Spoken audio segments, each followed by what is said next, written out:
A key member of the '67 Red Sox Impossible Dream Team, Jim Lonborg spent 15 seasons in the majors. But the Cy Young winner is defined by much more than baseball. As a matter of fact, you can call him Doctor after 34 years as a dentist. And now his focus is on his family and the art of beekeeping.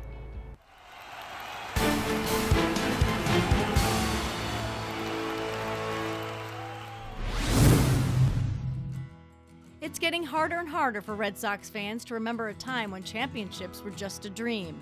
54 years ago, it was an impossible dream, as the city of Boston was captivated by a team who not only had not won a World Series since 1918, but had not even been in contention in 2 decades. They were led by MVP Carl Yastrzemski and a 25-year-old pitcher who was entering just his 3rd season in the majors.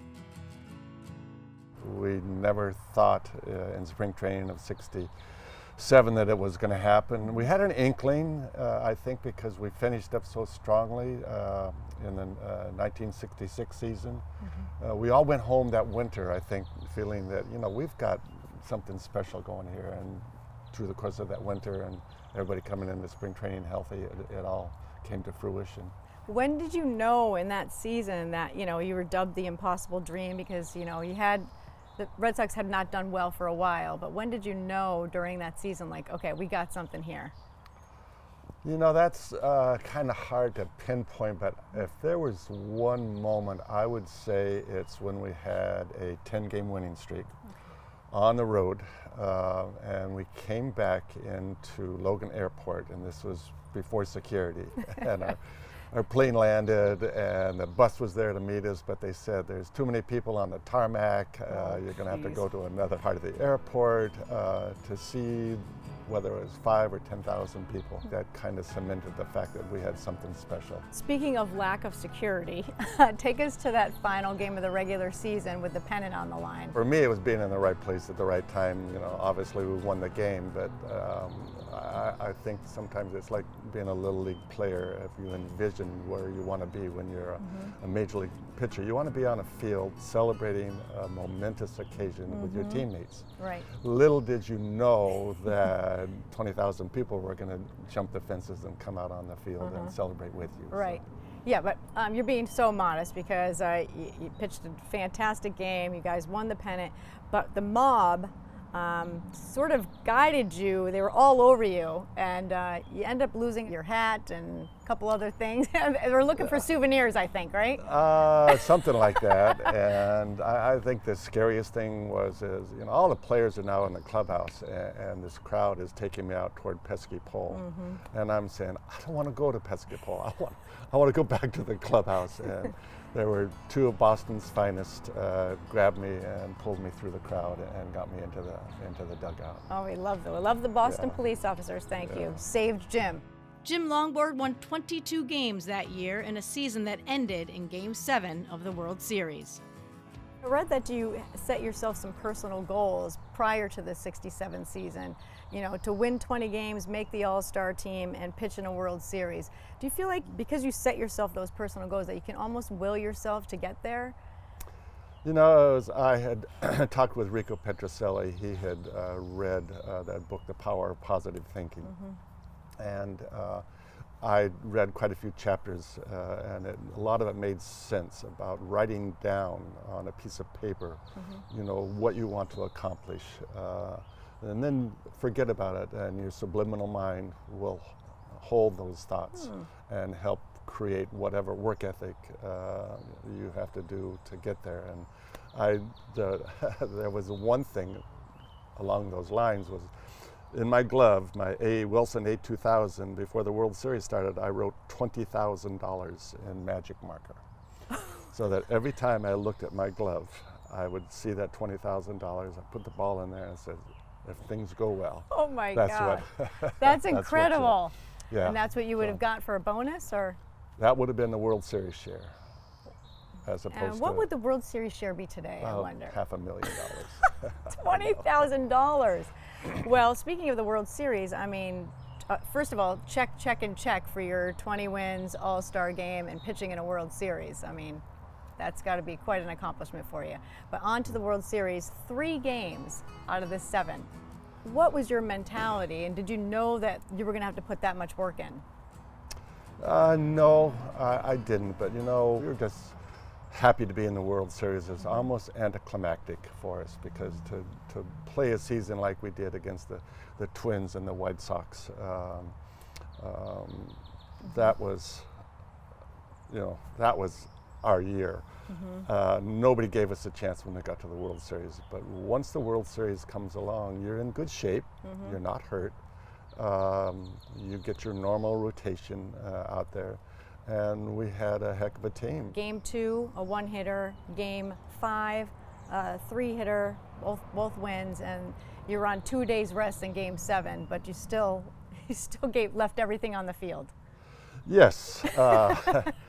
We had done that 2 or 3 times during the course of the summer. Dick Williams knew that I had a kind of like a rubber arm, and there were opportunities where I would pitch on 2 days rest.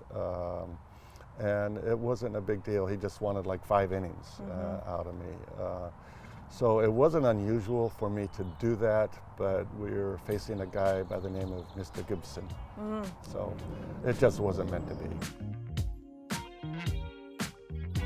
Coming up on Outside the Fame, we talked to gentleman Jim about life after baseball, and later on, he'll introduce me to one of his favorite hobbies. Outside the Fame is brought to you by East Commerce Solutions, credit card processing made simple. 1967 was a magical year for Jim Lonborg, and he became the first player in Red Sox history to win the Cy Young Award. Unfortunately, that was the pinnacle of Jim's career in Boston. Injuries would plague him for the next 4 years. Finally, after the 1971 season, he was dealt in a 10-player trade to the Milwaukee Brewers. A year later, he was traded to Philadelphia, where he had a revival, playing 7 seasons with the Phillies as one of their top starters. So you retired at just 37 years old, and you probably were talking with your family, and what's next? What do I do now? I'm only 37, and of course the money that the baseball players make today is not what you made in the 60s, so how you make the transition to be called a doctor? We had 5 kids at the time, and I was released in Philadelphia, I think it was May, and came home, sitting around wondering what to do, and decided that the best thing to do would be to get out of town with my wife Rosemary and go up to Vermont. We had a place in Stratton, and just kind of figure out where our life is headed. And during the ride up to Vermont, we're talking about things, and my wife looked over at me and said, "Well, why didn't you become a dentist?" Says, "You've always looked good in a uniform." Oh my gosh. And you've always loved healthcare, because I was a pre-med student at Stanford. And it's where you wanted to spend all of your life. So I called up friends of mine who were dentists, Bill Lankaitis from the Patriots, and other buddies of mine, and they got such great encouragement. And the caveat was that Tufts University had a 3-year program. I got accepted. They inflated my Stanford grades, which weren't that great. Inflated them. They said you have newfound experience, which makes you smarter than when you were in college. Very true, and you have a couple trophies to. Right. So it worked out great. I went to UMass Boston for a year to learn how to study, and then got into Tufts Dental School, went right straight through for 3 years, and 1983 we started practicing dentistry. That's amazing. I mean, that's kind of a different transition to go from being a professional baseball player into being a dentist. But happy that you did it. 34 years you were a dentist. 34 years as a dentist. Tell me what you love about dentistry. I think the best thing was being able to establish a relationship with a patient who might come in with some fear, trepidation, or anxiety. Being able to have that relationship and to have the skills that were given to me by the professors at Tufts and translate that into the human being was, I think that was the best thing I could ever want to do. Come home at night and know that I helped somebody out. You helped somebody, yeah, for sure. Did you get that fandom base a little bit, where they would come in and want to talk to you about Baseball? When you think about it, most of the time when people come to the dentist, they don't care whether you played baseball True, or like, football help or me, you're yeah. a politician. They Just fix my teeth, yeah. I guess my funniest story would be the day that Dick Raditz called me up one day with a toothache. And Dick, being a big guy, he was Yeah. 6 foot, 7, I think he weighed close to 280 pounds at the time. He had a lower left wisdom tooth that was bombed out, filled with decay. And as I put pressure on it, I heard the top of the tooth break Oh no. in half. I said, oh, okay. So I started to try to work it out of there, and all of a sudden, this is before masks and gloves, and he's looking at me, and sweat is pouring off of my forehead, pouring off my upper lip, and he looks at me, he's Lonnie, he says, "You're all right?" And I said, "Actually, Dick, I'm not." I said, "Do you remember when a pitcher got in trouble, and a manager had to come out and make a call to the bullpen to get somebody to get you out of trouble?" I said, "Dick, I got to make that call." Oh my So- God, you were like, No, thank God I had a friend, Steve Garland, Dr. Garland, that was able to take care of my dilemma. oh my And I gosh. shipped him up to him, and he went. And he took was out the- still under a lot of Oh, I got him anesthesia, good. right? Yeah. No, I got him I had him good. good. Stay with us on Outside the Fame as we get into Jim's longtime passion of beekeeping.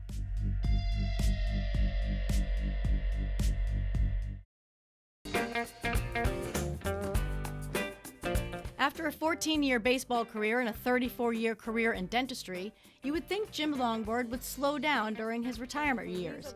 But he had another interest, which was also inspired by his wife, Rosie. She was working at Dana-Farber at the time, and one of her patients, his father was a big gardener from the North Shore, and every time he would come down while his daughter was getting treatment, Rosie would talk with this gentleman about their gardens. And one year he came down and he started talking about beekeeping. And he convinced Rosie that I should become a beekeeper. So she comes home from work and said, "Jim, I just found out about this great avocation for you." And I said, "I think I'm going to enroll you in bee school." And so we talked about it, and it seemed like a good idea. It was an 8-week course with the Plymouth County Beekeepers Association, and we just started doing it, and we've been doing it for about 25 years, and here we go. That is unbelievable. Look at all that. And this will be all covered by, you say, the end of the season? Yes, that will be all That's filled up. incredible. These guys have taken the nectar from the foragers, they've brought it up to the comb, and they are now depositing, after they regurgitate it and make honey with it, they fill up each one of those Oh, they fill all those up. they fill them all up, and then they put a wax cap on top of it.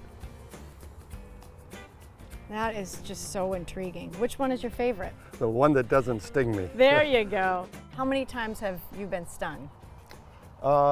Too many times to count. It Really? just it's part of the territory, but fortunately I don't have any allergies to Okay.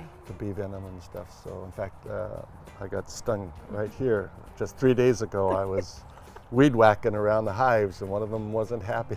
Yeah. Stung me. Right. Oh my gosh. And the queen, you said, is way down She's there down at the bottom? there. Yeah, the top part of hives are generally saved for honey storage. Oh, okay, okay. And pollen sometimes. The bottom part is where the brood is, and that's where the queen spends the majority of her time. Oh, okay. Do you recognize the queen if you saw her? Yep, she's got a little shiny bead on the top No of her way. head. Does she? So she looks different. They put that on at the apiary. No way. They That's attach incredible. a mark to her so that you can always find her. Now here's something really cool over Okay. here on this side. All right. You want to turn it around? Okay. I'm gonna Oh, you're really starting to hear them now. yeah. Are Up they on the angry? top Is that here. angry? See that little guy? Oh, yeah, I Look see at all him, the yeah. pollen. Wow, Those are look the at that. pollen sacs. Look at this one has 2. It's amazing. And then they take those pollen sacs and then they push them into Yep, the. they have the fantastic workmanship. They're athletes. They can just brush the pollen right into the section of the comb that's going to store food.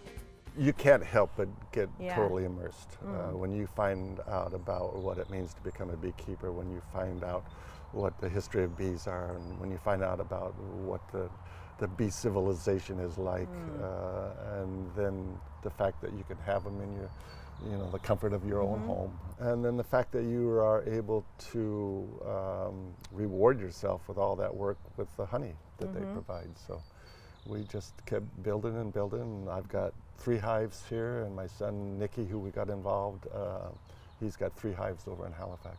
So this is a family thing now. It is. We have a product called Bees Ball Honey.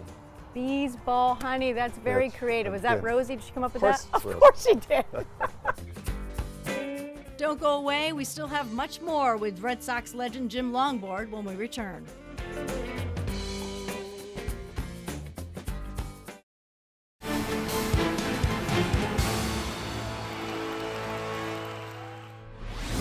I'm here with Ed Medeiros, the CEO of East Commerce Solutions. Credit card processing made simple. Huh? Always. I got it. Just talk about where the company's going from where it started and the future for this company. So the company changed during COVID, so it really gives you time to look at the big picture. So a company that was always used to being there face-to-face at your location, we had to reinvent ourselves, right? Zoom calls. Who would have thought Zoom calls, right? Hey, you got to talk to your customer on Zoom because they can't see you face-to-face. I got to send you DocuSign paperwork. Sent over to DocuSign because we can't go there to do it. You have to be prepared to change. And our look to the future is to continue to grow our technology, to continue to invest in our people. The future looks like expanding to different areas. So we're looking to grow in different states, open different offices, looking for those quality people that are interested in becoming part of an organization that's always growing, and inspiring them to be more than what they were yesterday. And as Ed tells us, East does not just mean East Coast, they're global.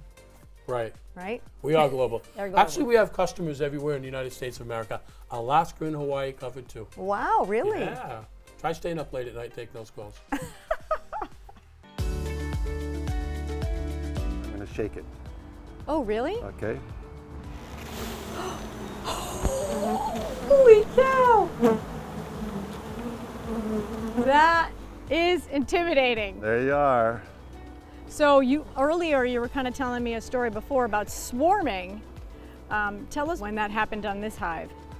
Yeah, this hive is a result of a swarm from these hives, this hive right over here. Okay. And we woke up one morning and we were able to capture the whole swarm with the queen. Wow. Which was a once in a lifetime opportunity. It's called the dance. And these little bees danced into a separate nuke frame that we had. So if you want to. I'm gonna. So what do I take, what part do I take? Like this right part in there, here? just dip your finger. Oh my God, that's amazing. Now I don't know how I'm gonna taste it. I'm gonna have to go up my shirt because I really want to taste this. Oh my God, that's amazing. Yeah. Now I just need a little tea. These guys have done That's so good. fantastic job this year so far. They're pretty incredible what they do. It's a perfect society. They pretty much, except for what man presents them with regard to problems, they can contain and maintain themselves for a long, long time. I heard that bees travel up to 3 miles, or could travel up to 3 miles to get their nectar or pollen or all that. I'm just going to clarify this, that I live less than a mile from Mr. Jim. And does that mean that they're at my house too? Some of your bees are like hanging out at my house? If you've got some nice flowers, I got with beautiful some flowers. nice I got a lot of nice garden there's flowers. a good chance they've made that trip. This is where they've just built all the comb. This is Oh, all okay. wax. Honey has not been deposited in there yet. The wax actually doesn't taste bad either, Oh, right the on the wax top. is delicious. So good, right? Yeah, in fact, a lot of people like honey that's still in the comb, and they'll spread it on their toast and stuff like that. It's been quite a long, different trip for Jim Lonborg. He and Rosie have 6 kids, all grown up, and now he enjoys the thrills that come with being a grandfather. Next year, gentleman Jim turns 80, And even though the Red Sox have long broken the curse, fans of a certain age will never forget the year of the impossible dream. We're talking 54 years ago. That's pretty incredible that you have all those memories still totally enshrined into you. Well, don't ask me, anything else. Don't ask me anything I else. got that down. You probably talk about the 1967 team a lot anyways, right? Yeah. Not that much anymore. All those people are old. I don't want to talk about it. So we talk mainly about the present day Red Sox, and Right. they're of a lot of interest now. It was the first winning season since 1958, the first time you guys won the pennant in 21 years. And Jerry Remy said that is the year that created the Red Sox craze and Red Sox Nation as we know it today.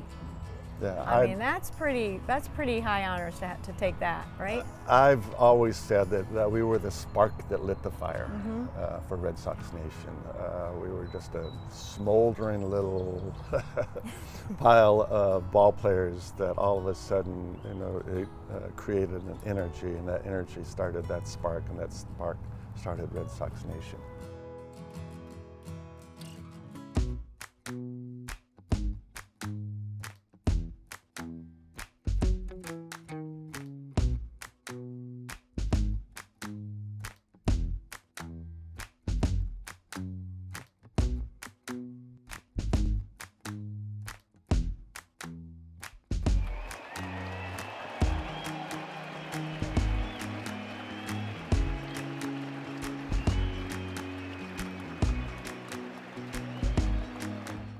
Outside the Fame is brought to you by East Commerce Solutions, credit card processing made simple.